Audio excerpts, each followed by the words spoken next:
Hello guys, সবাইকে জানাই good morning. তো কেমন আছো তোমরা সবাই? আশা করি সবাই খুব ভালো আছো, আমিও খুব ভালো আছি।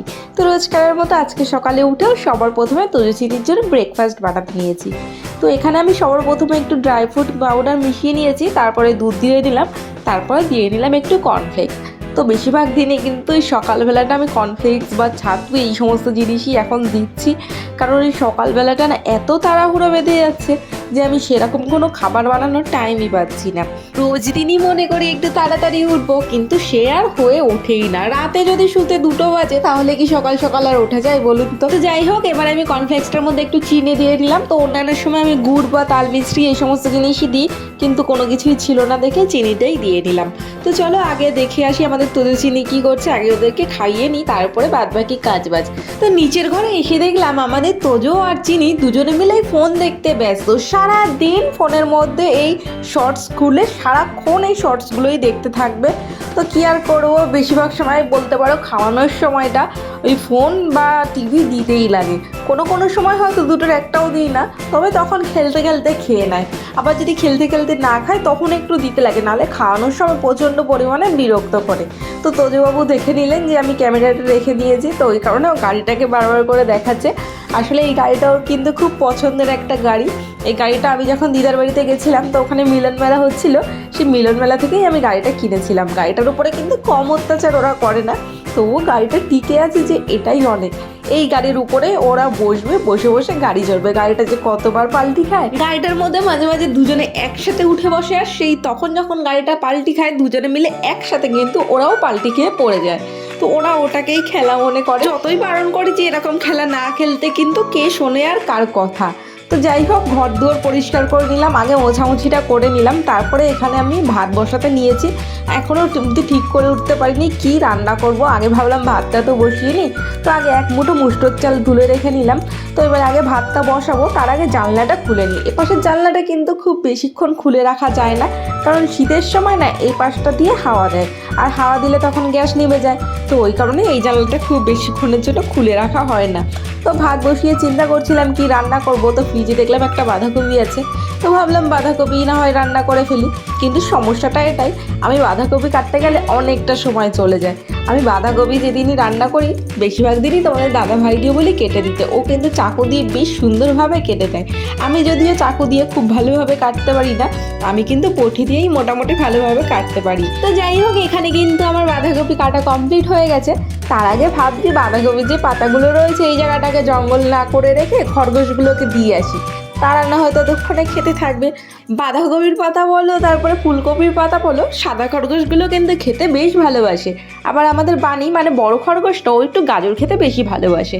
তো দেখো আমাকে আসতে দেখে দুজনেই একেবারে সামনে চলে এসছে, কিন্তু এই যে মাঝখানে এই পাকাগুলোর জন্য ওরা ভয়তে আর এখান থেকে নামে না। ওদের দুজনকে এখানে ছাড়ি আর বানিকে আরেকটু উপরে ছাড়ি, কারণ বানি ওদের থেকে অনেকটা বড় না, ওই কারণে। দেখো দুজনে মিলে কিভাবে হামলে চলে এসছে, আমাকে ছাদে আসতে দেখলেই হয়েছে আমার পায়ে পায়ে পুরো ঘুরঘুর করতে থাকবে। আমি তো মাঝে মাঝে ভাবি যে আমার পায়ের তলাই না ওরা কোন দিন পড়ে যায়। তো অনেকটাই রিস্কে আমি সত্যি কথা বলতে ওদের সামনে দিয়ে যাওয়া আসা করি। তো চলো বানিকেও উপরে গিয়ে একটু খাবার দিয়ে আসি। বানিকে অবশ্যই একটু খুঁজতে লাগবে, মানে ও কোন কোনা খাঁচরে ঢুকে রয়েছে। তো এই যে দেখো এই কোনার মধ্যে ঢুকে রয়েছে ও। ওকে ডাকলাম অনেকবার, কিন্তু ও সাড়া দিল না, ও ওখানেই ঢুকে থাকবে। যাই হোক, আমি এখানে আমার রান্নার কাজে আবার চলে আসলাম। তো বাঁধাকপিটা এবার কষাতে নিয়ে নিয়েছি, কিন্তু প্রবলেমটা আমার এখানেই হয়ে যায়। তো আমি বাঁধাকপি যদি কড়াই ভর্তি পুরো হয়ে যায়, বা যে কোনো তরকারি পুরো কড়াই ভর্তি হয়ে যায়, তো প্রথম অবস্থায় কিন্তু নাড়া দিতে প্রচণ্ড আমার অসুবিধা হয়। আমার জিনিসটা মোটামুটি মজে গেলে তখন অত একটা অসুবিধা হয় না। বাঁধাকপি কিন্তু তোমাদের দাদাভাই খেতে খুবই ভালোবাসে। ওকে যদি বাঁধাকপি দিয়েই ভাত দিয়ে দাও, তো সে বাঁধাকপি দিয়েই সে এক থালা ভাত খেয়ে নেবে। ওই কারণে বাঁধাকপি করলে আমি কিন্তু কোনো সময় অল্প করে করি না, মোটামুটি একটু বেশি করেই করি। তবে মাছের মাথা দিয়ে করতে চাইলে তোমাদের দাদাভাই আবার সেটা একটা পছন্দ করে না। তো যাই হোক, তোমাদের দাদাভাই কাছ থেকে ফিরে এসে দুপুরের খাওয়া দাওয়া খেয়ে দিয়ে ও আবার বেরিয়ে চলে গেল। আর এখানে দেখো আমাদের তোজো আর চিনি কী পরিমাণে খেলে বেড়াচ্ছে। তো এই গাড়িটা হচ্ছে গিয়ে আমার মা কিনে দিয়েছিল যাতে ওরা গাড়িটাতে হাঁটা শেখে। তো গাড়িটাতে তো কোনোদিন ওরা হাঁটা শিখলোই না, তো বড় হয়ে যাওয়ার পরে এই গাড়িটাকে নিয়ে ওরা এখন খেলে বেড়ায়। গাড়িটা বেশিরভাগ সময় আমি ছোট করে খাটের তলায় ঢুকিয়ে রেখে দিই, কিন্তু তোমাদের দাদাভাইকে ওরা আজকে খুব বায়না করে যে এটাকে ভালোভাবে খুলে দিতে লাগবে, মানে বড় করে দিতে লাগবে, ওরা খেলে বেড়াবে। তো এখন আমি ওদেরকে ঘুম পাড়াবো, কিন্তু পড়েছি মহা চিন্তায়, কারণ ওদের যে দোলনাটাই শোয়াই সেই দোলনার এজটাই খুঁজে পাচ্ছি না। তো যাই হোক, অনেক কষ্ট করে মার ধর দিয়ে বকাঝকা দিয়ে অনেক কষ্ট করে ওদেরকে এখানে কিন্তু ঘুম পাড়িয়ে দিয়েছি। তারপরে আমি চলে গেছিলাম কিছুটা কাছাকাছি করতে। এখনই বাজে প্রায় 3টে, আর বড়জোর 1 ঘন্টা রোদ থাকবে, তাও ঠিকঠাক থাকবে না। আমি জানি জিনিসগুলো ততক্ষণে শোকাবে না, কিন্তু জলটুকু ঝরলে ঘরের ভেতরে যে দড়িগুলো টানানো আছে তো সেখান থেকে জামা কাপড়গুলো মেলে দেবো। তো আপাতত তো এখানে থাকুক। আমি যতই চেষ্টা করি যে তাড়াহুড়ো করে কাজবাজ করবো, কিন্তু আমি পারি না। সত্যি আমি খুব তাড়াহুড়ো করে কাজ করতে পারি না, আমার কাজ করতে কিন্তু একটু সময় লাগে। তবে এটাও ঠিক যে কাজটা করবো মোটামুটি নিখুঁত এবং পরিষ্কার হবে, ওই কারণে আমার কাজবাজ করতে একটু দেরি লাগে। অনেকেই আছে খুব স্পিডে কাজ করে দিয়ে বেরিয়ে চলে যায়, তবে তাদের বেশিরভাগের মধ্যেই কিন্তু কাজের খুঁত থেকেই যায়। হয় ঘর ঝাড় দিলে নোংরা থেকে যাবে, জামা কাপড় ধুলে তার মধ্যে ময়লা থেকে যাবে, বাসন মাজলে তার মধ্যে এঁটো থেকে যাবে। ওই কারণে যারা খুব স্পিডে কাজ করে, আমার সত্যি কথা বলতে তাদের কাজ খুব একটা পছন্দ হয় না।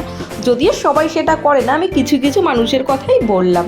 তো যাই হোক, জামা কাপড় মেলে আমি এখানে বাসনপত্র মেজে নিয়েছি, রান্নাঘরটাও পরিষ্কার করে নিয়েছি। কিন্তু এখনই দেখো রোদ চলে গেছে, একটু পরেই সন্ধ্যা হয়ে যাবে। তো আমি কখন কি করব তার নেই ঠিক। ওদিকে আমাদের তোজবাবুও উঠে গেছেন। তো যাই হোক, তোজোকে কিছুক্ষণের জন্য ঠাকুমার কাছে দিয়ে এসে আমি আগে সন্ধ্যা পুজোটা দিয়ে নিলাম। সেই আমার রোজই যতই আমি তাড়াহুড়ো করি বা দেরি করি, আমার সেই সন্ধ্যা পুজো দিতে সেই সন্ধ্যাই হয়ে যায়। তো যাই হোক, এখানে সন্ধ্যা পুজো দেওয়া কমপ্লিট। এবারে আগে যাবো তোজস্বিনীর জন্য কিছু খাবার বানাতে। তো আজকে হঠাৎই বলে বসলো যে আলু ভাজা খাবো, তো ওই কারণে ভাবলাম একটু ফ্রেঞ্চ ফ্রাই টাইপেরই কিছু একটা করে দিই। তো এই রেসিপিটা কিন্তু খুবই সহজ, তোমরা জানতে চাইলে আমাকে কমেন্ট করো, আমি একদিন তোমাদেরকে রেসিপিটা জানিয়ে দেবো। খেতে কিন্তু খুবই টেস্টি হয়। আর দিয়ে দিলাম আমাদের তোজো আর চিনিকে খেতে, তো ওরা কিন্তু খুবই মজা করে খেয়েছে খাবারটা। তারপরে আমি এখানে রাতের খাবার হিসাবে একটু রুটি বানিয়ে নিয়েছি। আজকে বলতে পারো মোটামুটি আমি রান্নাঘর থেকে কোনো রকমেই ছুটি পাইনি।